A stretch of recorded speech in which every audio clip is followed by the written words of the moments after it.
The CEO tried to close a $100 million deal and then the screen went red. I was standing 3 seats down from her, close enough to smell the burnt coffee from the conference machine. Toronto was on the video wall. Lawyers everywhere. Everyone smiling like it was already done. Then the buyer's counsel stopped mid-sentence. Status change on core asset. He said, "We need clarification." Victoria Hale didn't understand at first. I did. 3 days earlier. She had laughed when I warned her about the loophole. Someone at your level focuses on the deal. Someone at mine focuses on what happens when the deal breaks. I nodded. That night, I bought the rights for $1. But let me back up. My name is Althea Merrick. I've worked in compliance in Chicago for 20 years. The kind of job nobody brags about at dinner parties. I read contracts. I look for things other people step over. We were acquiring a regional logistics company tied into the Great Lakes Freight Corridor. Big deal. Strategic routes. Expansion into cross-border shipping. Victoria loved calling it transformational.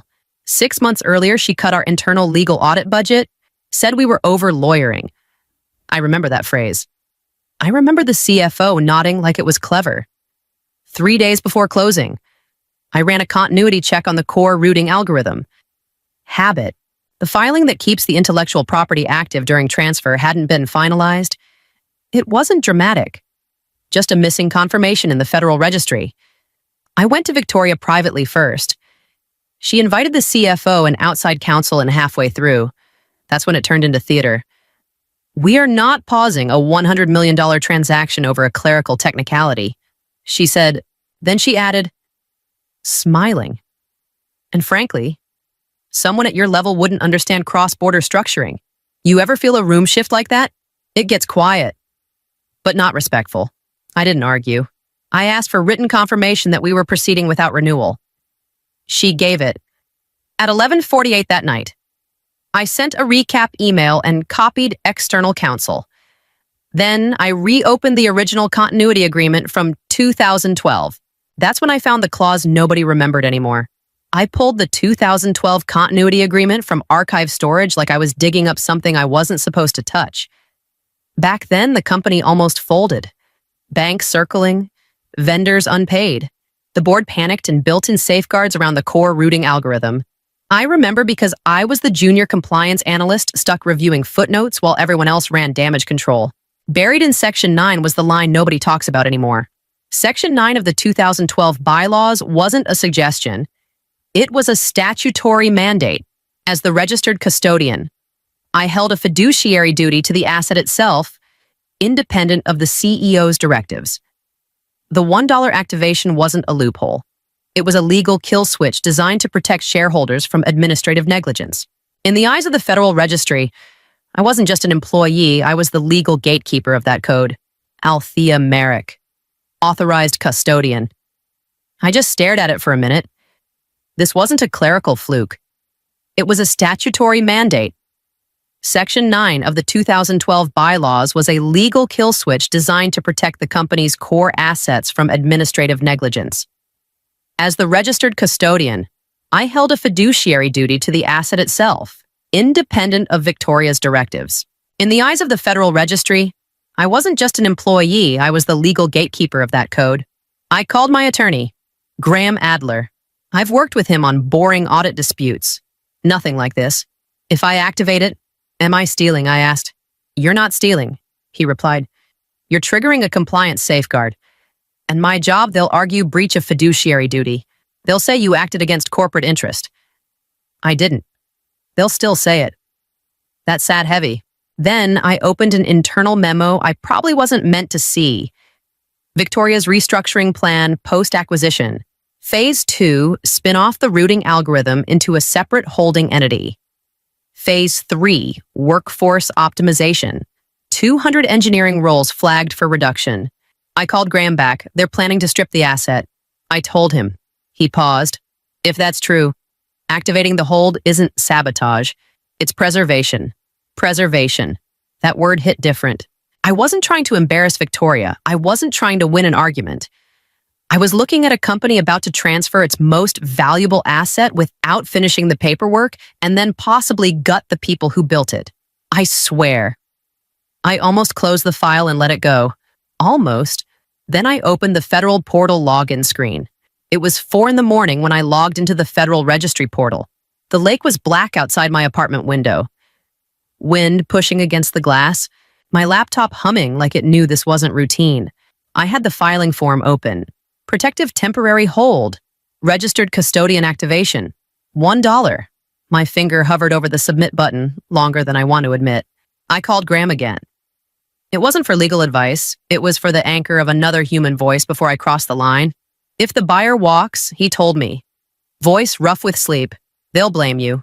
Publicly or not. It won't matter. This industry is small. I'm not trying to tank the deal. I know, but intent won't protect you. I notified the board within 12 hours of activating. That matters. It helps. Doesn't guarantee anything. Silence. I could hear him breathing. Althea, he added. Once you press submit, there's no half step. I stared at the confirmation box.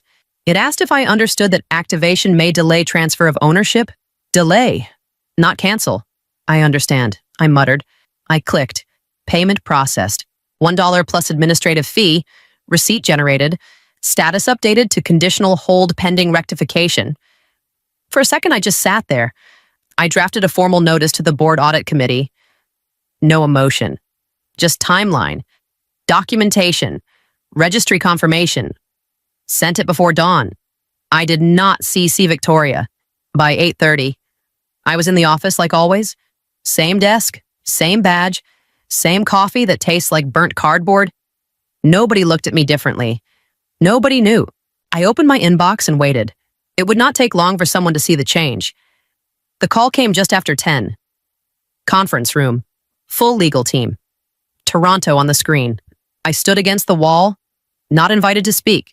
The buyer's lead counsel, Daniel Cho, adjusted his glasses and cleared his throat. We're seeing a status change on the core routing algorithm, he began. Conditional. Pending rectification. Victoria leaned back like she was bored. That's a clerical lag, she replied. We'll confirm. Daniel didn't blink. Our compliance team ran a sweep at 9:12 this morning. The registry reflects an active protective temporary hold. The room shifted.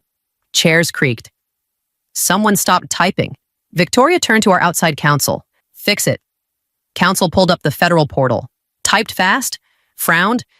It's rejecting renewal. Why there's an active hold attached. Daniel's voice cut through the speaker. Without resolution within 24 hours. We paused closing. Victoria's jaw tightened. You're threatening to walk, I'm stating governance protocol. We cannot transfer ownership of an asset under conditional restriction. And if we don't resolve in 24 hours, we suspend, issue notice to investors, and reopen valuation. That meant renegotiation. That meant blood. Victoria leaned toward the screen. We'll correct the filing. Daniel nodded once. Then please do. The call ended. Our counsel refreshed the registry page. There it was, in black text. Activating custodian Althea Merrick. The silence in that room felt heavy enough to bruise. Victoria didn't yell, didn't slam anything. She just read my name twice. This wasn't a glitch. She murmured. Outside counsel shifted uneasily. The hold is legally valid. Victoria looked at him. Then at the screen again. She notified the board, she asked quietly. I believe so. Victoria exhaled through her nose. Slow, controlled. Get her in my office, she said. Not loud, not dramatic. Just precise. I was still standing in the room when she turned around and met my eyes. She already knew. Victoria's office door shut softly behind me. No drama, no witnesses. She stayed standing. I stayed seated. Corporate counsel. Mark Feldman sat to her right with a legal pad already open. Victoria folded her arms. You triggered the hold? Yes. You understood that action could destabilize a $100 million transaction? I understood the filing was incomplete. Mark cleared his throat. As an employee, you owe fiduciary duty to the corporation. I notified the audit committee within 12 hours. That doesn't erase conflict of interest. It addresses concealment. Victoria stepped closer to the desk. Calm, controlled, almost clinical. You could have escalated internally. I did. You escalated after you acted. I escalated before closing. Mark leaned forward. The buyer is threatening price renegotiation. I'm aware. Victoria studied me like she was recalculating. I'll make this simple. She said, release the hold. Today, I'll authorize a retention payment. $100,000? Quietly? For a second, I almost laughed. Not because it was funny, because it was clean. Easy. If I wanted leverage, I told her. I would have waited until the deal closed. Her eyes sharpened. So this is principle, it's governance. Mark tapped his pen. If the board views your action as harmful, you could face termination and potential civil liability. I have written confirmation that you chose not to renew. I replied, I have email recap, registry timestamp, board notice. I slid the folder across the desk. Victoria didn't look at it immediately. You embarrassed this company, she said quietly. I preserved a material asset. The silence stretched. Then she nodded once. Effective immediately. You're suspended pending review. Mark closed his folder. Victoria walked around the desk and opened the door. You should speak to your lawyer, she added. I stood up. My badge still worked. For now. The turnstile didn't budge. The screen flashed void, and the security guard's sudden interest in his shoes told me the order had come from the top. The guard avoided eye contact. I've been told to direct you to HR. HR didn't look angry. Just rehearsed. You're placed on administrative leave pending review, the director told me. Access is suspended effective immediately. My email deactivated. My files secured. That word again. By noon, my phone was buzzing. Chicago's corporate legal circle is tight. People talk. Graham called first. They're framing this as destabilization. He said, buyer issued a 72-hour ultimatum. I saw the notice. They're threatening a $15 million price reduction. I know. And if that fails, they walk. I pressed my fingers against my forehead. If they walk, Graham continued, public narrative will point at you. I acted legally. Legal doesn't mean immune. He paused. My retainer just doubled. This isn't routine compliance. I'll wire it. There went a chunk of savings I'd been pretending was untouchable. That afternoon, my daughter called from Madison. Mom, are you in trouble? She asked. No, hello. Define trouble. Someone sent me a link. Company stock dipped. Your name's in some internal memo. I'm handling it. Did you do something illegal? Silence on the line? Then why does it feel like you're lying? I'm not lying. I'm in the middle of it. After we hung up, I opened my laptop. The buyer had formally reiterated resolve governance issue or withdraw. Stock down 4%. 4% is not catastrophic, but it's loud. I drafted a letter to the board releasing the hold. It took 3 paragraphs to undo everything. I stared at it for a long time. Graham texted, if you fold now, they win the narrative. I closed the draft without sending. For the first time since clicking submit at 4 in the morning, I felt unsure. Not about the clause, about the cost. I didn't write a letter of defense. I wrote a restructuring mandate. By noon, the board of directors had received an encrypted PDF. I didn't use corporate email. I used a private server, ensuring the record existed outside of Victoria's reach. To the board audit committee, the protective temporary hold currently active on the core routing algorithm is a legal safeguard, triggered to prevent the transfer of an unverified asset. I will release this hold immediately upon the execution of a binding governance addendum containing the following terms. 1. Workforce stabilization. A 24-month employment guarantee for the engineering corps. This asset is the people, not just the code. 2. Structural integrity. A permanent injunction against stripping or spinning off the algorithm into sub-holding entities for a period of 5 years. 3. Governance reform. The immediate reinstatement of the Independent Risk Oversight Committee with a direct reporting line to the board, bypassing the office of the CEO. I am not seeking a settlement. I am not seeking a retention bonus. I am seeking compliance. The response didn't come via email. It came through Richard Calloway, the longest-serving member of the board. He called me while I was sitting on a park bench by the lake, the wind biting at my coat. Althea. He started, his voice like dry parchment. You've paralyzed a $100 million closing. Do you realize the liability you've invited? I haven't paralyzed the deal. Richard, I've secured it. Victoria was about to sell the buyer an empty shell. When they found out post-closing, the lawsuits would have ended this company. Silence. Richard wasn't a fool. He knew the strip and flip strategy Victoria was planning. The buyer is spooked. He countered. They want a clean title by tomorrow, or they're cutting the valuation by 15%. Then give them a clean title. I said evenly. Sign the addendum. Show them that this company has adult supervision. If you sign, I release the hold in 60 seconds. If you don't, the hold stays until the Federal Registry conducts a full forensic audit. That takes 6 months. You don't have 6 months. I heard him exhale a long, weary sound. He wasn't arguing with my law. He was weighing the cost of Victoria's ego against the company's survival. You're playing a dangerous game. Althea, you'll never have a friend in this C-suite again. I don't need friends in the C-suite. Richard, I need a company that follows its own bylaws. We convene the emergency session at 5, he said, and hung up. I stayed by the water. For the first time, the weight didn't feel like a burden. It felt like leverage. The meeting was held at a law firm downtown. Neutral ground, long table, too much bottled water. Nobody smiling. Victoria sat across from me. Same posture she uses in investor calls. Controlled, measured. Independent counsel opened a binder. Let's walk through the timeline. He began. He started with the legal audit reduction 6 months earlier. Budget cuts eliminated internal IP continuity review. Victoria leaned forward. We streamlined redundancy. External counsel was retained. Counsel flipped a page. External counsel was not assigned to continuity verification. Silence. Next item. 2 compliance memoranda regarding asset transfer risk were acknowledged but not escalated. Victoria's jaw tightened. Those memos were advisory, not mandatory. They identified material exposure. They identified hypothetical exposure. Then the missed filing. The continuity filing was incomplete at the time of transfer preparation. Counsel continued. Victoria looked at me. That was an administrative lapse. It became a structural lapse.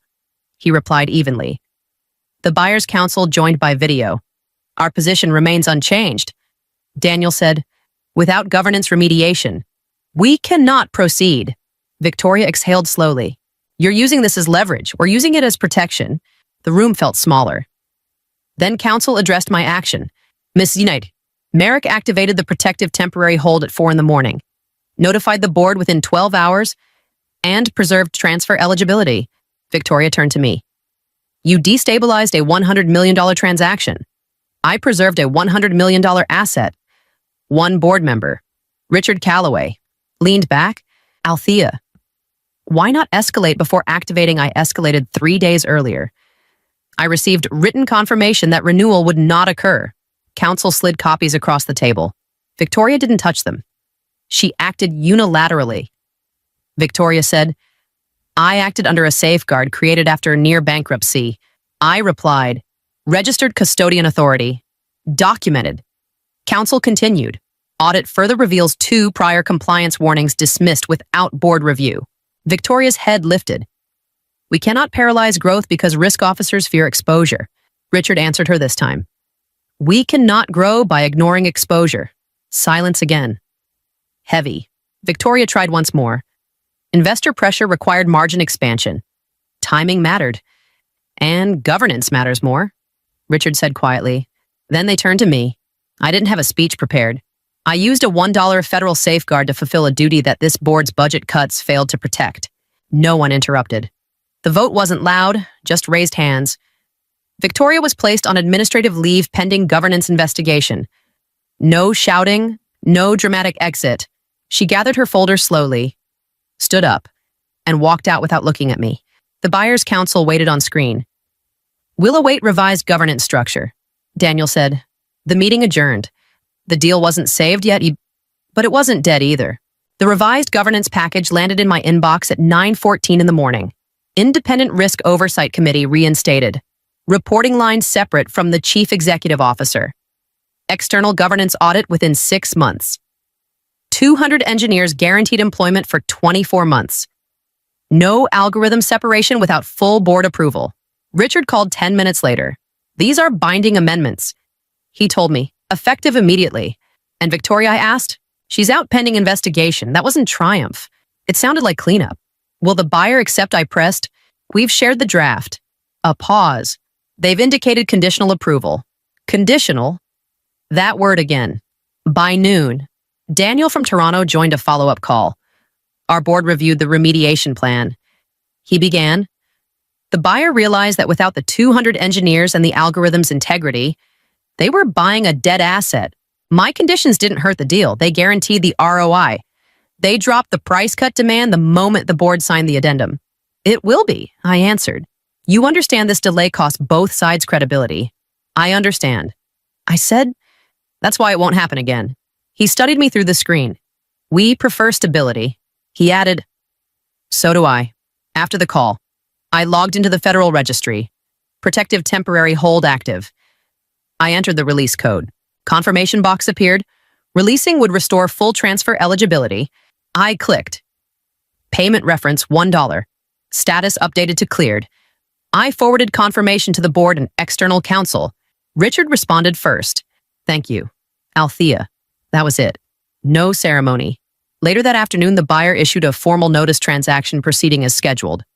Stock stabilized? The engineers didn't know the details. They just knew layoffs weren't happening next quarter. I went home exhausted, not proud, not vindicated, just aware that a $1 filing had nearly cost me everything and somehow kept the company intact. The deal was alive. So was the risk. Closing day felt quieter than I expected. No celebration banners, no champagne, just lawyers, laptops, and a lot of controlled breathing. I sat at the table as a risk signatory. Not in the back, not taking notes.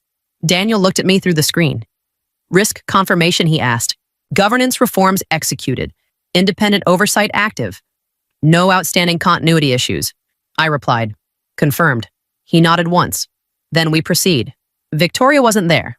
Official statement later called it personal reasons. That's how corporations bury things without digging. After signatures. Richard pulled me aside. We'd like you to step in as Chief Risk and Contract Strategy Officer. He said, reporting directly to the board, only if independence is written into the charter. I told him. It already is. That hit harder than applause. Later that evening, I sat alone at my desk. Same office. Different gravity. Here's what I learned. Honestly. Power isn't the title on the door, it's the signature on the compliance filing that no one dared to read until it was too late. Integrity doesn't win fast, it survives long. And if you ever feel small in a room, read the fine print. That's where the real authority hides. I wasn't brave every minute. I almost folded. I almost chose comfort over consequence. But $1 forced a conversation no one wanted to have. They thought I was just a compliance officer. They forgot that the person who reads the map is the one who decides where the ship can go. She thought I didn't understand the law. I just understood it well enough to stop her. My boss threw my contract renewal in the trash. I smiled. And about 10 seconds later, $50 million started bleeding out of the building. That's the clean version. Here's what it actually felt like. The contract renewal is a waste, Julian said, like he was commenting on coffee quality. He didn't even flip past page 1. Look outside. The AI system runs at half the cost. Then he tossed the folder into the trash beside his desk. Just like that. 14 years of my life hitting plastic with a soft thud. My name is Elowen Shaw. I design risk architecture for semiconductor systems in Chandler, Arizona. Or I did. Depends on how you measure relevance. Julian was 27. Smart. I'll give him that. MIT optimization models. All clean dashboards and neat numbers. He wasn't evil, just certain. That's worse sometimes. He leaned back and tapped his tablet. Sync authority mapping effective immediately. He told IT over speaker. I glanced at the clock on the wall. 9:59. Honestly, I almost said something. Not to save my job, just to slow him down. But I didn't. That's on me. 10 o'clock. The overhead lights shifted from white to red. Not dramatic, just procedural. A low alarm tone started humming under the floor. You ever hear a building change mood? It's subtle, like a fridge about to quit. Julian frowned at his screen. Then it froze. Then it updated. High-risk authorization, missing designated responsible official, not found. He blinked. What the hell? His phone started vibrating. He answered. I swear I watched the confidence drain out of his face in real time. What do you mean 50 million, he said. There was a pause. He listened, nodded once. We're handling it. He wasn't. Production metrics dropped to 0 on the wall display. Clean, flat, dead. He turned to me finally. Did you do something? I laughed. Not loud, just tired. You didn't replace me. I said, you revoked the only signature the system recognizes. Down the hallway. Sirens picked up. Somewhere. I smelled hot dust from a server vent. That smell always means something's under load. Julian looked at the trash can, then at me. And that was the moment he realized this wasn't about cost savings. It was about authority. He picked up his phone again and said, call the CEO back. That's when chapter 2 really began. Julian ended the call and just stood there for a second. Like if he didn't move, the numbers wouldn't be real. Explain it, he told me. Not angry. Tight. It's not the AI, I said. It's authentication. He rubbed his forehead. In English. When HR terminated my designated responsible official role. The identity server revoked my digital certificate. The system can't execute high-risk commands without a validated signature. So validate someone else. It doesn't work like swapping a badge. That role is bound to governance approval. You removed the authority layer before replacing it. Across the hall. I could hear supervisors on radios. Short, clipped voices. Production load had dropped to 0. Clean cut. No chaos, just stopped. Julian turned back to his tablet. The CEO says exposure is $50 million. It's not one hit. I said, it's layered. He shot me a look. Layered how $18 million in scrapped wafer batches already mid-cycle. $12 million in contractual penalties for missing priority windows. $20 million in suspended supply agreements if we don't stabilize within hours. He stared at the numbers like they might rearrange into something smaller. Samir, our senior controls lead, stepped in quietly. We can attempt an escalation override? He offered. His voice was steady, but I could see his hands flexing. Julian seized it. Do it. I stepped forward. If you force high-risk operations without a valid authority signature, the system will treat it as a containment breach. It's a false positive. Julian pushed back. We modernized. It's adjusting. It's not adjusting. I said, it's protecting. Samir looked between us. If we don't try, production stays at 0. Julian met my eyes. We're not standing still over $50 million. And just like that, confidence overruled containment. Samir stayed at the main console. Escalation request submitted. He murmured, admin level approval required. Julian didn't hesitate. Approve it. I moved closer to the screen. You're bypassing cooling redundancy layer 3. It's just a containment loop, Julian replied. We don't need the full thermal stack to restart. That stack is there for a reason, I told him. Without thermal validation, you'll create load imbalance across the fab. He didn't snap back. He looked at the numbers instead. The dashboards are stable. They're stable because the system locked before the spike. I answered. You're about to force the spike. Samir swallowed. Override token received. Julian nodded. Execute. For a second. Nothing happened. Then I felt it. Not dramatic. Just a shift in the hum under my feet.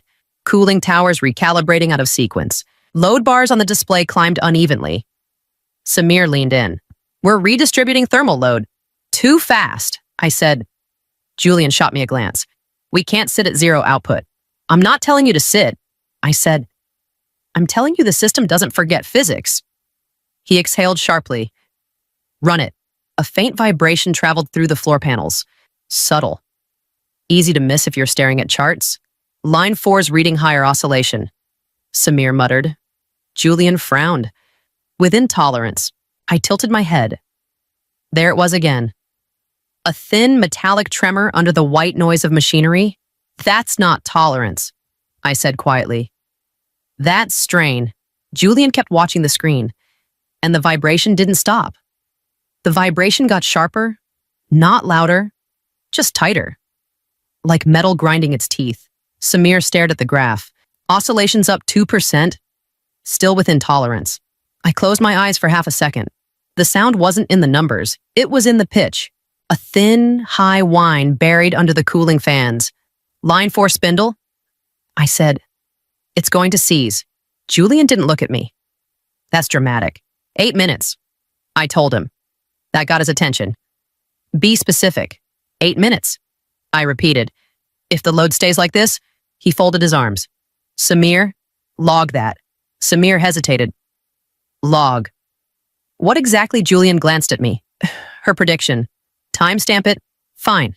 He thought I'd be wrong. Honestly, part of me hoped I was. I don't enjoy watching equipment tear itself apart just to prove a point. The vibration crawled through the floor again. I could smell faint hot oil now. Not smoke. Just that metallic tang that means friction's winning. 5 minutes, Samir muttered. Checking the clock. Julian kept his eyes on the dashboard. Sensors are stable, because sensors average. I shot back. Metal doesn't average. 3 minutes. Samir whispered. Julian finally looked uneasy. If this fails, it's on the override logic. It's on physics. I said. The noise changed. Not louder, just wrong. A sharp crack. Then a grinding halt that echoed down the line. Silence followed. Real silence. Even the hum felt thinner. Samir stared at the screen. Spindle seized. Julian didn't move. Production metrics flickered red. He swallowed. It was within tolerance. Tolerance isn't foresight, I replied. His jaw tightened. But the certainty was gone. Just like that. A notification popped up across the main display. Level 3 crisis protocol initiated. Samir looked at me. Not Julian. And for the first time that morning, the room wasn't waiting for a dashboard to tell it what to do. The silence after the spindle failure didn't last long. Compliance took over. By noon, internal risk had remote access to everything. Mara from governance walked in with a tablet tucked against her chest. She didn't look at me first. She looked at Julian. Timestamps confirmed the designated responsible official certificate was revoked at 10:00 during HR sync, she reported. Override was executed at 10:12. Thermal confirmation layer was incomplete. Julian's jaw tightened. We were mitigating exposure. Exposure increased after override, she replied evenly. Escalation was approved under performance pressure. That landed heavier than the spindle crash. I crossed my arms. The system did exactly what it was programmed to do. Mara glanced at me now. You're not currently authorized. Doesn't change the architecture, I answered. By early afternoon, the board had been notified. Not dramatic, just formal.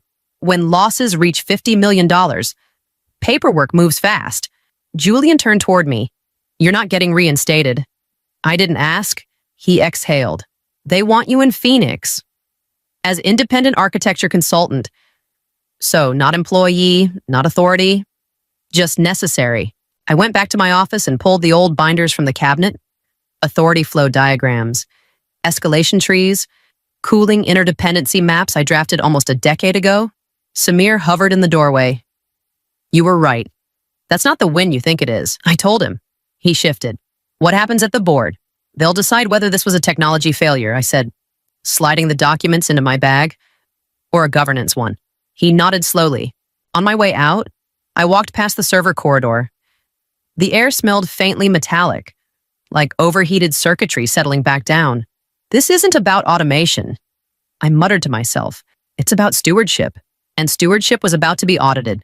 Phoenix headquarters always feels colder than Chandler. Over air-conditioned, like control is measured in temperature. The board sat long and quiet. No raised voices, just eyes. Julian started.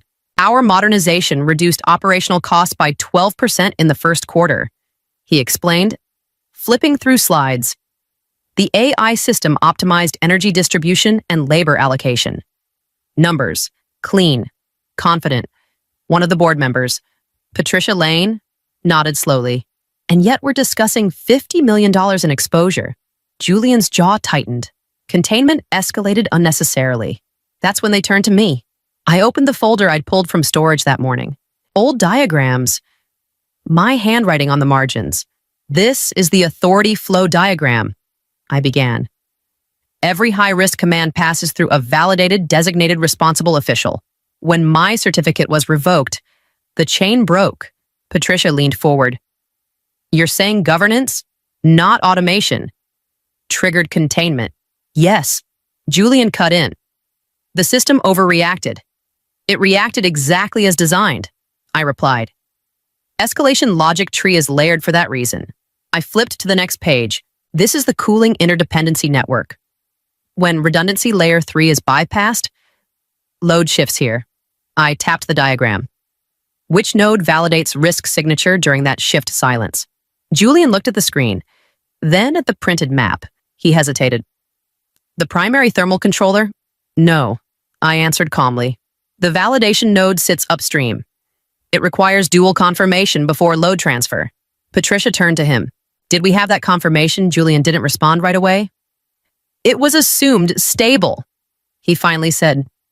Assumed isn't validated, I said. A quiet tension settled over the table. Not anger, just recognition. From my phone on the table, a temperature alert blinked. Residual instability from the earlier override. Nothing catastrophic. Yet, Patricia noticed. Is the facility stable right now for the moment? I said, but if containment triggers again without proper sequencing, intervention becomes riskier. Julian met my eyes. Not defensive now, just calculating. And for the first time since he threw my contract away, he wasn't arguing about cost. He was thinking about consequence. We were still in Phoenix when my phone buzzed again. Samir, I answered without stepping out. Tell me. Thermal deviation just crossed the secondary threshold. He said, voice tight. Cooling imbalance is compounding from the earlier bypass. Patricia looked at me. Translate. The system's reaching the point where containment logic intersects with authority mismatch. I said, if it crosses both, risk containment mode activates. Julian straightened. Can we stop it? Not without a validated authority chain, I replied. Samir cut in through speaker. We can force reboot before it triggers. Julian sees that. Do it. Wait, I said. Patricia's eyes narrowed. Explain. If you reboot blind, I said, steady. You'll fry the controllers. Cooling's already unstable. A forced restart will spike load without thermal sequencing. Samir jumped back in. We've got maybe 30 seconds before containment auto-engages. Julian looked at me. You built this logic? Yes. Then override it? I can't. I said, and I shouldn't. He clenched his jaw. We're sitting on $50 million in exposure. It's locked.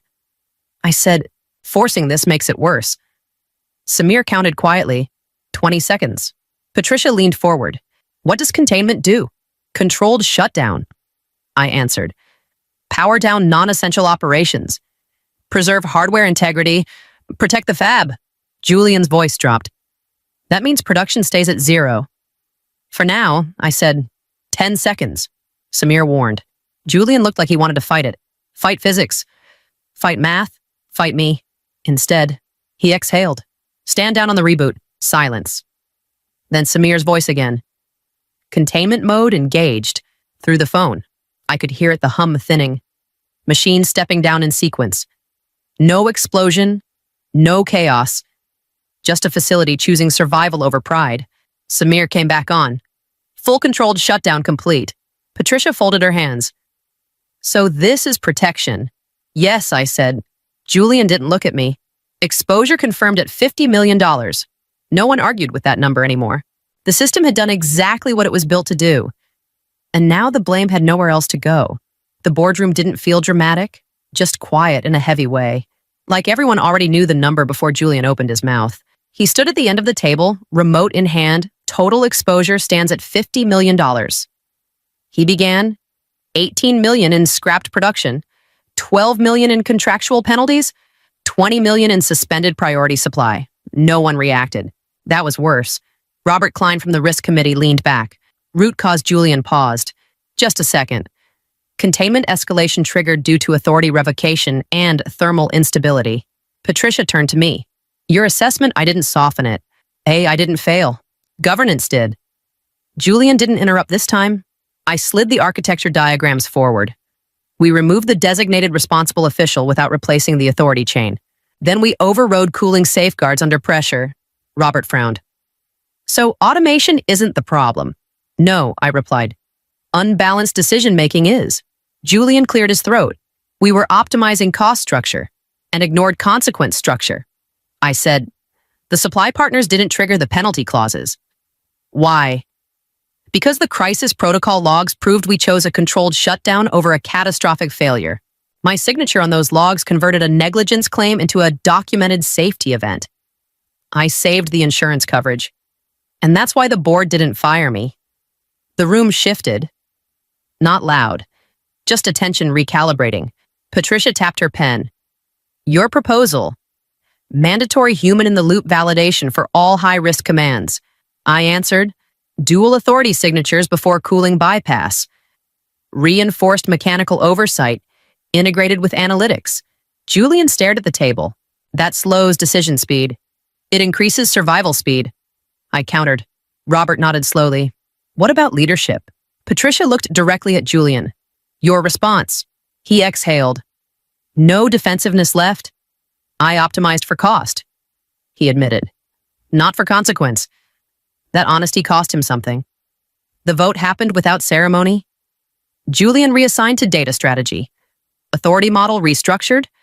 Risk oversight elevated. No applause. No humiliation. Just paperwork and signatures. As the meeting ended, Julian stopped beside me. I optimized for analytical precision, Julian admitted, his eyes on the floor. I ignored structural accuracy. I looked at him. Data is a map, Julian, but the map doesn't feel the heat when the cooling loops fail. You manage the dashboard, I manage the physics. He didn't argue. Walking out of that room, I didn't feel victorious, just aware. Trust doesn't come back because a vote passes, it comes back slowly. Or not at all. And now it was my turn to decide whether I wanted to rebuild it. By the time I walked back into the Chandler control room, I carried an emergency governance mandate signed by the board. I wasn't an employee yet. I was a statutory consultant with temporary authority that outranked Julian's entire department. My badge didn't just grant access, it restored the legal chain of command. Samir looked relieved. We're stable in full containment. Ready when you are. Phase 1. I told him. Cooling validation only. No production load. He nodded. Layer 1 and 2 online. Layer 3 stays isolated until thermal equilibrium. Julian stood behind him. Not at the front anymore. I'll observe. He muttered. That's fine. I replied. Just don't rush it. Cooling towers hummed back in sequence. Not loud. Controlled. The numbers rose slowly this time. Thermal delta within safe variance. Samir reported. Phase 2. I said, redistribute load gradually. Energy shifted across the grid. Balanced, intentional. Then a flicker. Node 7 destabilizing. Samir warned. I leaned closer to the display. It's compensating too aggressively. Dial it back 3%. Frank stepped forward from the mechanical floor. 60 years old. Grease under his nails. Listen, he said quietly. Wait, Frank said, hand flat against the housing. The AI is filtering this as background noise, but the harmonic resonance is shifting. He didn't wait 10 seconds. He felt the frequency change before the sensors could average the data. Dial it back 3% now, or the spindle syncs with the floor's natural frequency and tears the mounting. Samir adjusted the load map. The thrum smoothed out. Frank nodded once. That's better. Julian exhaled slowly. We're green phase 3. I said, mechanical confirmation before full production. 10 minutes later, indicators shifted from amber to green. Production lines restarted in controlled sequence. No cheers, just breathing. Julian looked at me. You could have walked away. I thought about it. I admitted. When the floor stabilized, I stepped into his office. The trash can was still there. My contract sat crumpled inside. I picked it up, smoothed it against the desk. Julian watched. I didn't sign it. Not yet. I didn't sign the contract in Julian's office. I brought it to Phoenix. Set it down in front of the board. This was never about my job. I told them. It was about who signs when things go wrong. Patricia folded her hands. We're implementing the reform package. Dual authority validation, mandatory human-in-the-loop for all high-risk commands.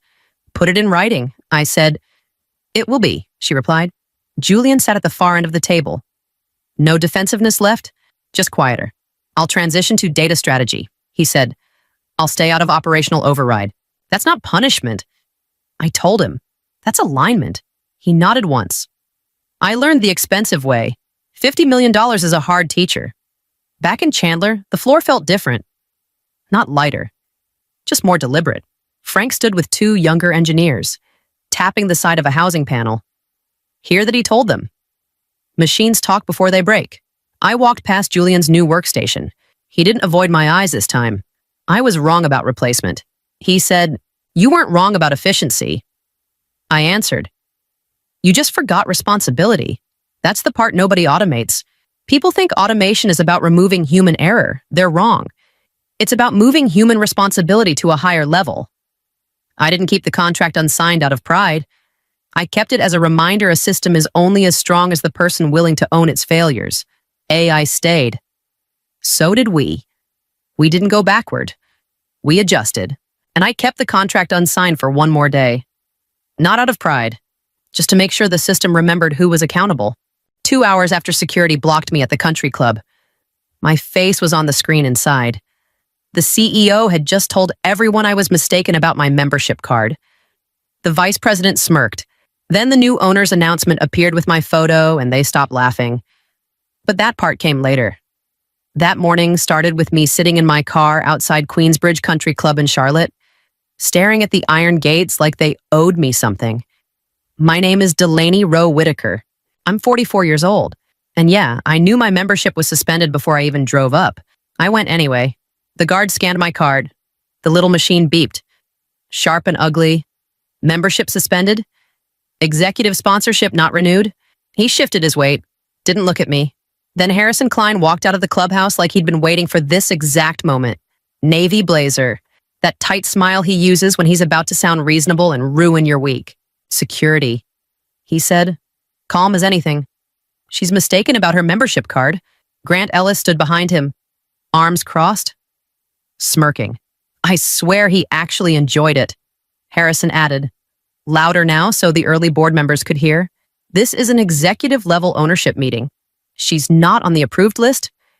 It wasn't an accident. It wasn't paperwork. 6 months ago, I flagged irregularities in the reserve fund. $4.8 million moving into related entities. Real estate speculation using member dues. I sent it straight to senior shareholders, not to him. He didn't yell. He didn't threaten. He just declined to renew my executive sponsorship. Clean, legal, surgical. Someone behind him muttered, money doesn't buy legacy. Grant chimed in, this isn't Silicon Valley. I almost laughed at that. Charlotte has more banks than churches. And they're talking about legacy like it's a religion. I checked the clock. 10:01. My phone buzzed. The wire hit the parent group's account. 10:02. The acquisition was officially public. I looked at Harrison. Are you absolutely certain? He didn't hesitate. I'm the CEO? I'm certain. Honestly, that part almost made me feel bad for him. I stepped aside instead of arguing. The guard smelled faintly like gasoline and cheap cologne. The doors stayed closed. I used to want inside that room. 5 years ago, I would have begged to stay.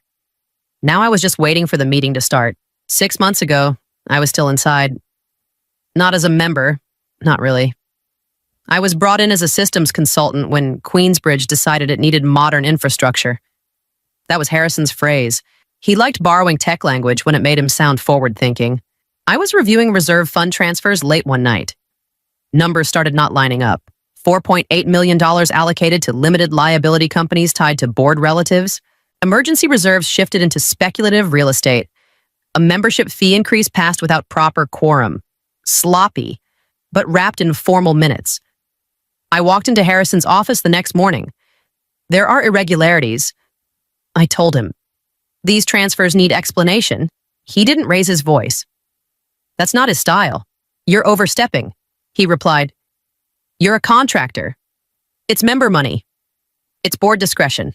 I left his office and sent the report to 3 senior shareholders in the parent asset group. I knew that would burn whatever goodwill I had left. He never confronted me about the report. Instead, 2 weeks later, I received a notice. Executive sponsorship renewal under review. Membership suspended pending conduct inquiry. No accusation. Just process. I called him. You're suspending me for reporting financial discrepancies. I'm protecting the club, he answered. You breached confidentiality. I sent it to shareholders. You're not one of them. That was it. Clean, procedural, no drama. Just a door quietly closed. Back in the present. Outside the ballroom, Harrison gestures toward me as more members arrive. She's a former consultant. There was a confidentiality concern. Grant nods like it's a settled case. I don't correct them. I text my general counsel. Public disclosure confirmed on the registry portal. 10:02. You're live. Delaney? I look at Harrison again. He thinks governance saved him. He has no idea governance just shifted. I could have sued. A few friends told me to. Take him to court, make it ugly. That's the fast route. Loud. Satisfying for about 5 minutes. I didn't. Instead, I hired a forensic accounting firm out of Atlanta. Not flashy. Quiet people. The kind who don't raise their voices because the numbers do it for them.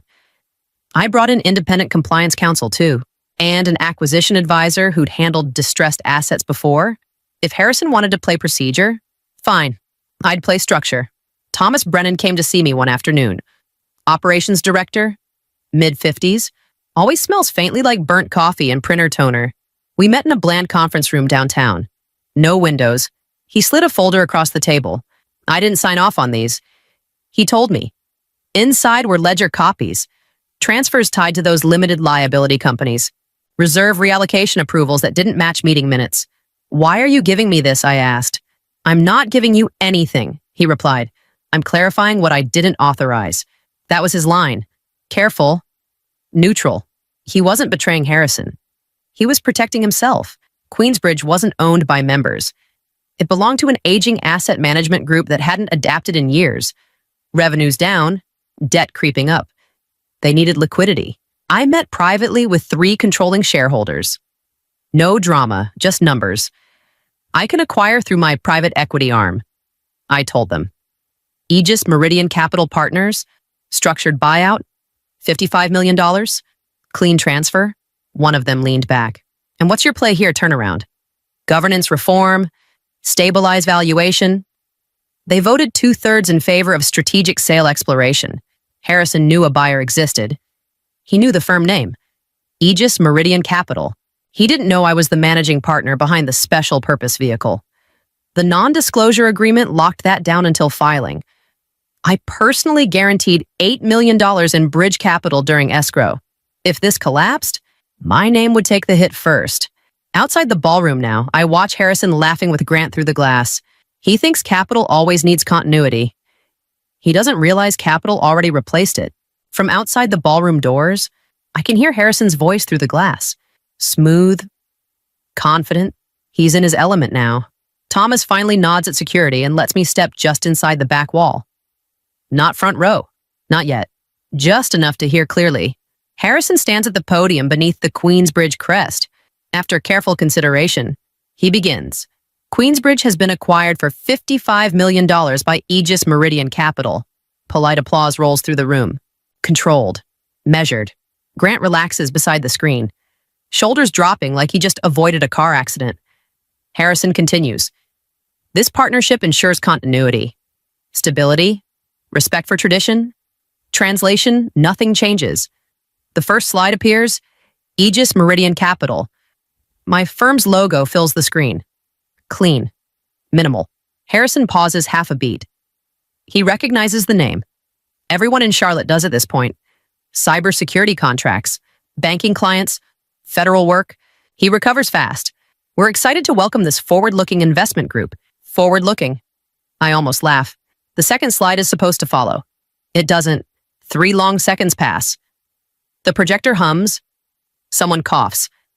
Grant leans toward the tech console. Technical delay, he mutters. Harrison glances toward the doors. Our eyes meet across the room. He gives me a small, satisfied smile, like the glitch confirms his control. For a second, I feel it too. That old doubt. What if the filing didn't clear properly? What if the state registry flagged something? $8 million personally guaranteed. My name all over it. Then the screen flickers. The slide changes. The microphone was still warm from Harrison's hand when I stepped onto the stage. Nobody clapped. Nobody moved. The silence in the ballroom was so heavy you could hear the hum of the industrial HVAC system overhead. Harrison didn't step down immediately. He stood there. his navy blazer a sharp contrast to the digital wall behind us where my name now sat in bold. Sans serif type. Delaney Rowe Whitaker. Founder and managing partner. I'll keep this simple. I began. My voice amplified and steady. As of 10:02 a.m., Aegis Meridian Capital Partners closed the acquisition of the Queensbridge Parent Asset Group. We now hold a 72% controlling interest. Harrison cut in, his voice tight with a desperate kind of authority. On what grounds are you addressing this room? Ownership of an asset group doesn't override the operational bylaws of this private institution. You are a suspended member. Delaney. I didn't look at him. I looked at the front row, the people who actually held the debt. Under the new Article 9 amendment, filed with the state this morning, controlling interest grants immediate governance, restructuring rights in cases of fiduciary negligence. I'm not just a member anymore.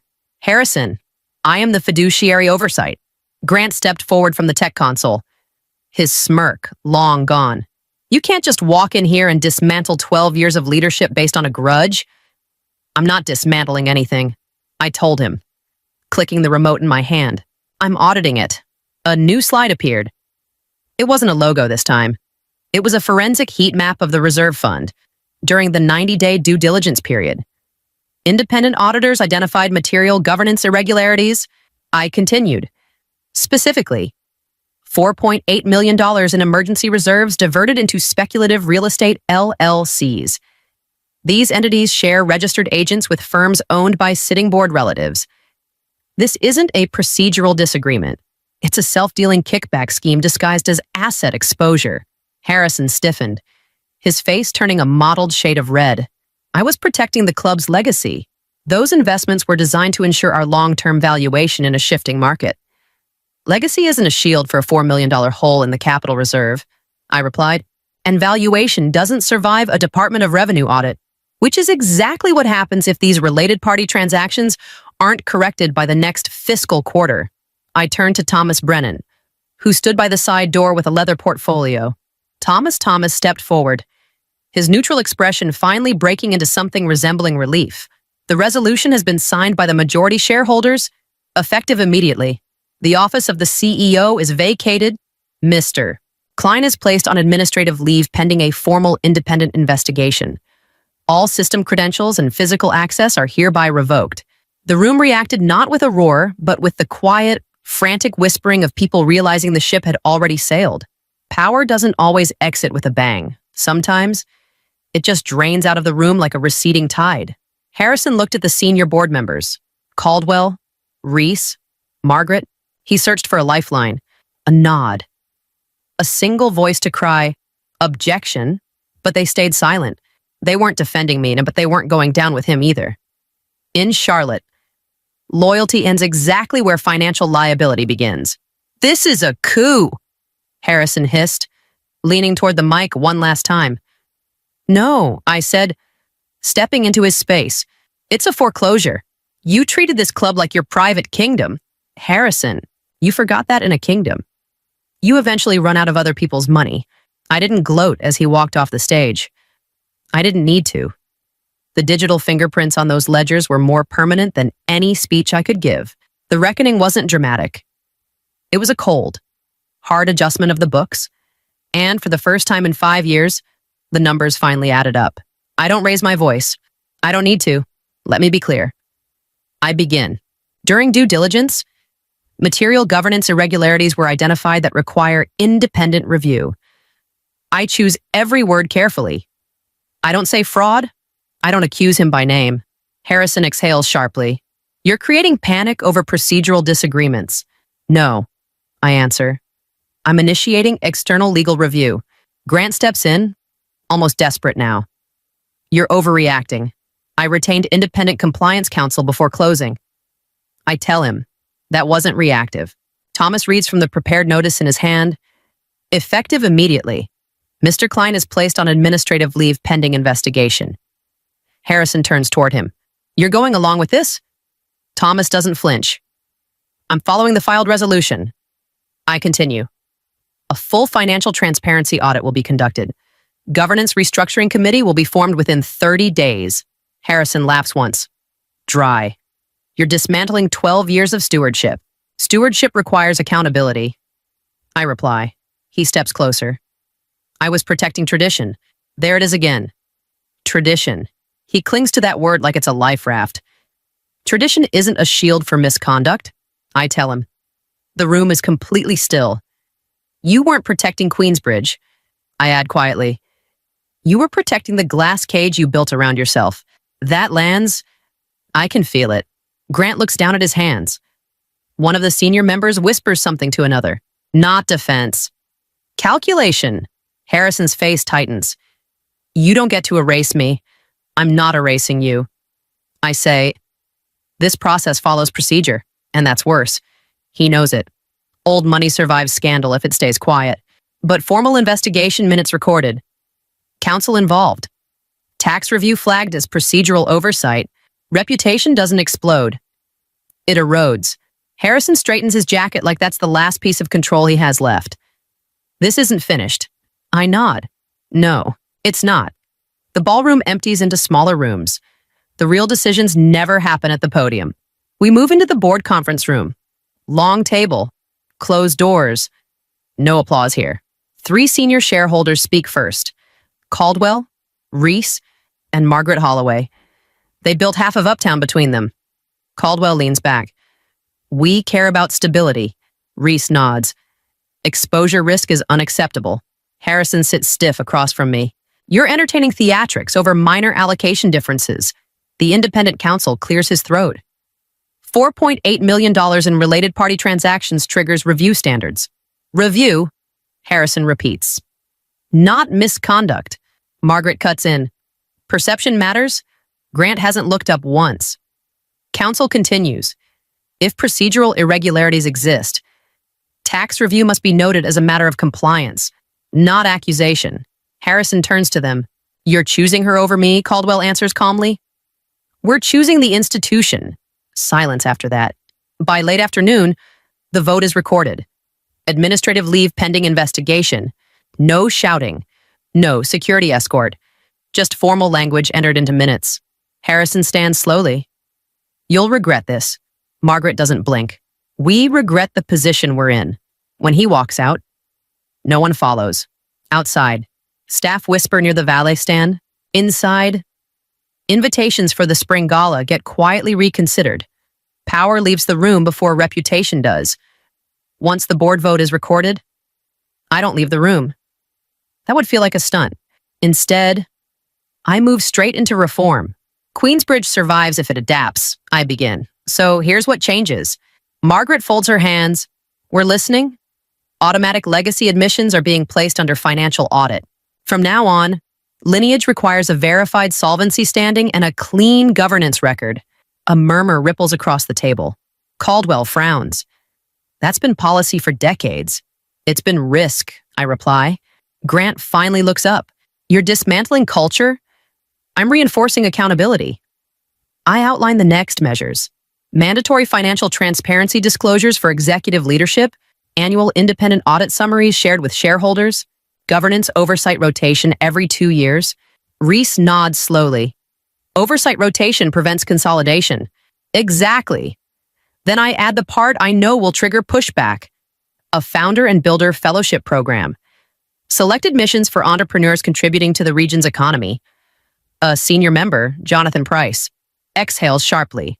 Are we turning this into a startup incubator? No. I answer evenly. We're turning it into an accountable institution. Silence. Then Margaret taps her pen once against the table. We need growth, she admits. Caldwell leans forward. If legacy alone doesn't guarantee sustainability, it doesn't. I cut in. Data already prove that. Grant mutters. This won't sit well with some families. It doesn't need to sit well, I reply. It needs to function. The first clap comes from Margaret. Quiet, controlled. Then Reese joins. Not unanimous, not enthusiastic, but shifting. Queensbridge doesn't feel ancient anymore. It feels unstable. And that's the only moment real change becomes possible. The ballroom empties slower than it filled. Chairs scrape. Voices drop to whispers. The energy shifts from shock to calculation. Harrison stays seated near the front. No one lines up to reassure him. No handshakes, No pats on the shoulder. Grant moves fast. Doesn't look at him. Doesn't look at me either. He grabs his folder and heads for the side exit like proximity might be contagious. Thomas steps beside me. You planned this thoroughly. I planned for risk. I reply. He studies the room. There will be resistance. There always is. He nods once. Turnarounds fail more often than they succeed. I know. That's the part no one in that ballroom understands. $55 million isn't a trophy. $8 million personally guaranteed isn't revenge money. It's exposure. Thomas lowers his voice. Harrison won't go quietly? He doesn't have to. Outside the glass doors. The security guard who blocked me earlier shifts awkwardly when I approach. Congratulations, ma'am. He offers. I give him a small nod. You were doing your job. He relaxes a little. Still, I don't gloat. There's nothing to gloat about. This isn't a win yet. It's leverage. Through the glass, I can see Harrison finally stand. He straightens his jacket, scanning the room like he expects someone to follow. No one does. 5 years ago, I would have needed this building to validate me. I would have chased invitations, approvals, that quiet nod from people who thought lineage meant competence. Now I own the structure and it still doesn't feel like belonging. It feels like responsibility. Thomas opens the door for me. What's next? Integration? I tell him. Not celebration, not victory laps, just work. And work doesn't clap when you walk out. I walk past the same glass doors where security blocked me earlier that morning. For a second, I catch my reflection in the glass. Same suit, same face, different leverage. My phone buzzes. Mara, my assistant. Cloudboard is ready for the post-acquisition review call. Give me 2 minutes. I tell her. Behind me, I hear raised voices. Harrison. Sharp. Controlled. But cracking. You can't sideline me without consequence. He's telling Caldwell. Caldwell answers flatly. We're protecting the institution. Harrison spots me. This isn't over. It's procedural. I reply. You taught me that. He doesn't respond. He just looks smaller. Not physically, structurally. I step outside. The air smells faintly like cut grass and gasoline from the valet lane. Same smell from earlier. Nothing changed there. Mara comes back on the line. Ready, patch me through. As the call connects, I lean against my car. Here's the thing nobody tells you. Winning doesn't feel cinematic. It feels administrative. 5 years ago, I thought belonging meant access. A seat at the table. A name on a membership list. Turns out belonging means you understand how the table is built. You don't beg for approval. You study leverage. You document everything. You take hits quietly. And when the time comes, you move clean. If you've ever been told you're mistaken about your place, remember this system's outlast egos. And if this story hit you somewhere real, drop a comment. Let me know where you've seen power hide behind procedure. Mara's voice sharpens in my ear. Board is live. I straighten up. Let's begin integration. I don't look back at the crest above the door. This morning, I was mistaken about my card. Tonight, the card doesn't matter. I own the machine.